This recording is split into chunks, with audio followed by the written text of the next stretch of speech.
The Gift of the Magi. Story by O.Henry. $1.87. That was all. She had put aside 1 cent and then another and then another in her careful buying of meat and other food. Della counted it 3 times. $1.87. And the next day would be Christmas. There was nothing to do but fall on the bed and cry, so Della did it.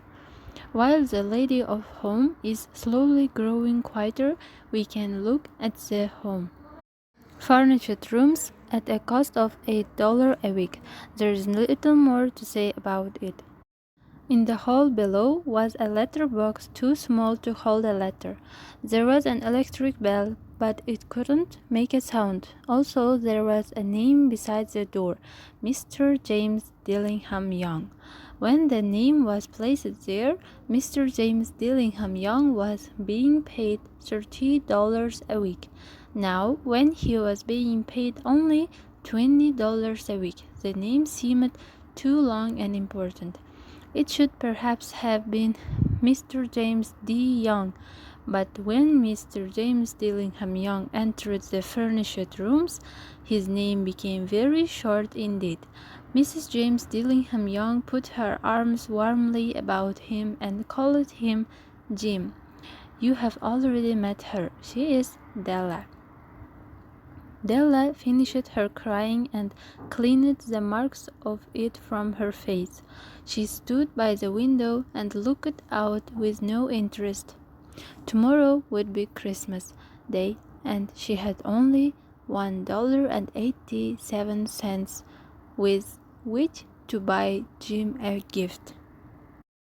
There was a looking-glass between the windows of the room. Perhaps you have seen the kind of looking-glass that is placed in $8 furnished rooms. It was very narrow.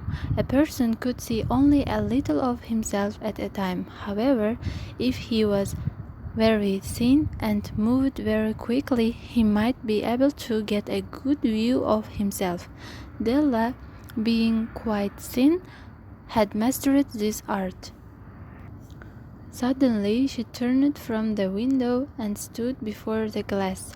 Her eyes were shining brightly, but her face had lost its color. Quickly she pulled down her hair and let it fall to its complete length. The James Dillingham Youngs were very proud of 2 things which they owned. One thing was Jim's gold watch. It had once belonged to his father, and long ago it had belonged to his father's father. The other thing was Della's hair. If a queen had lived in the rooms near theirs, Della would have washed and dried her hair where the queen could see it. Della knew her hair was more beautiful than any queen's jewels and gifts. If a king had lived in the same house with all his riches, Jim would have looked at his watch every time they met. Jim knew that no king had anything so valuable. So now Della's beautiful hair fell about her, shining like a falling stream of brown water. It reached below her knee. It almost made itself into a dress of her. And then she put it up on her head again, nervously and quickly. Once she stopped for a moment and stood still while a tear or two ran down her face. She put on her old brown coat. She put on her old brown hat.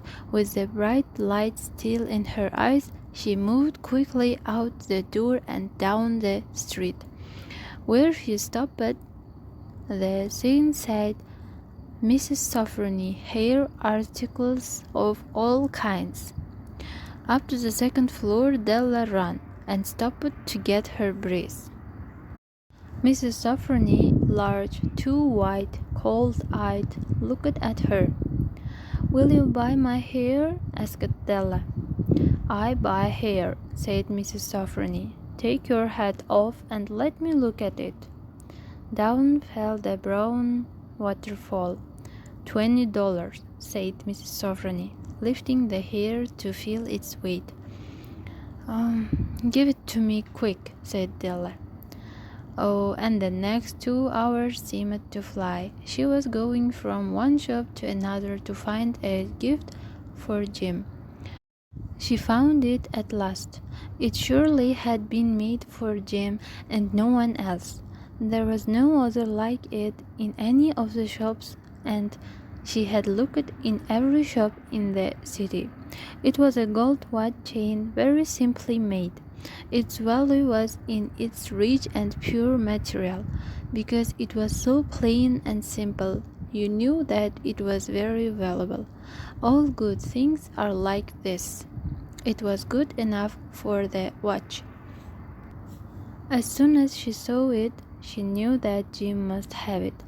It was like him. Quietness and value. Jim and the chain both had quietness and value. She paid $21 for it, and she hurried home with the chain and 87 cents. When Della arrived home, her mind quieted a little. She began to think more reasonably. She started to try to cover the sad marks of what she had done. Love and large-hearted giving, when added together, can leave deep marks. It's never easy to cover these marks, dear friends, never easy. Within 40 minutes, her head looked a little better. With her short hair, she looked wonderfully like a schoolboy. She stood at the looking-glass for a long time.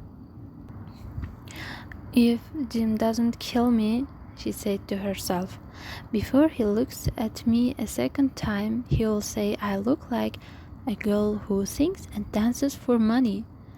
But what could I do? Oh, what could I do with $1.87? At 7, Jim's dinner was ready for him.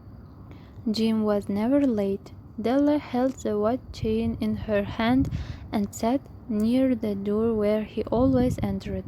Then she heard his step in the hall and her face lost color for a moment. She often said little prayers quietly about simple everyday things, and now she said, "Please, God, make him think I'm still pretty." The door opened and Jim stepped in. He looked very thin and he was not smiling. Poor fellow! He was only 22 and with a family to take care of. He needed a new coat and he had nothing to cover his cold hands. Jim stopped inside the door. He was as quiet as a hunting dog when it is near a bird. His eyes looked strangely at Della, and there was an expression in them that she couldn't understand. It filled her with fear. It was not anger, no surprise, nor anything she had been ready for. He simply looked at her with that strange expression on his face. Della went to him. "Jim, dear," she cried, "don't look at me like that. I had my hair cut off and salted. I couldn't live through Christmas without giving you a gift. My hair will grow again. You won't care, will you? My hair grows very fast. It's Christmas, Jim. Let's be happy. You don't know what a beautiful, nice gift I got for you." "You have cut off your hair?" asked Jim slowly. He seemed to labor to understand what had happened. He seemed not to feel sure he knew. "Cut off and sold it," said Della. "Don't you like me now? I'm me, Jim. I'm the same without my hair." Jim looked around the room. "You say your hair is gone," he said. "You don't have to look for it," said Della. "It's sold, I tell you, sold and gone, too. It's the night before Christmas, boy. Be good to me, because I sold it for you. Maybe the hairs of my head could be counted," she said, "but no one could ever count my love for you. Shall we eat dinner, Jim?"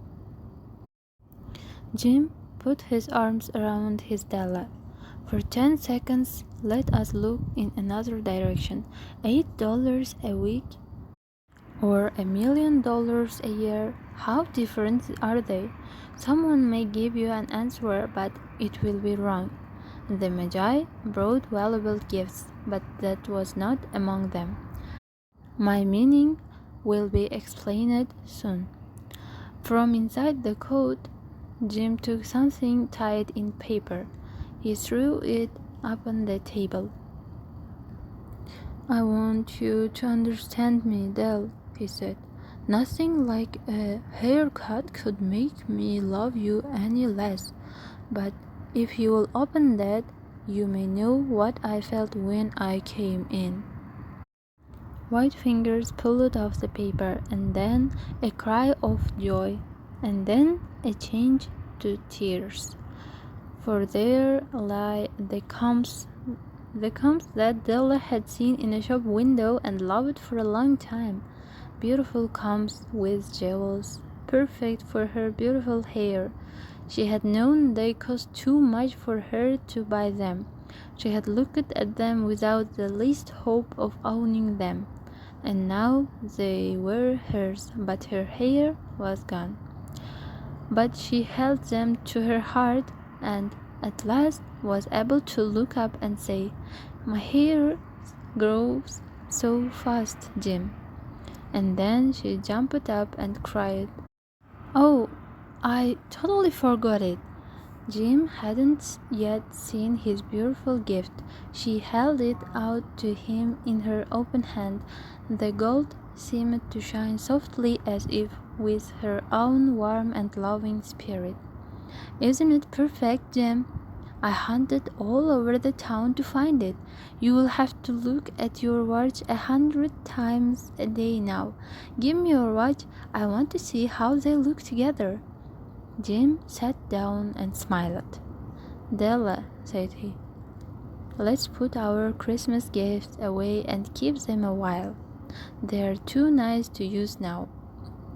I sold the watch to get the money to buy the combs, and now I think we should have our dinner." The Magi, as you know, were wise men, wonderfully wise men who brought gifts to the newborn Christ child. They were the first to give Christmas gifts.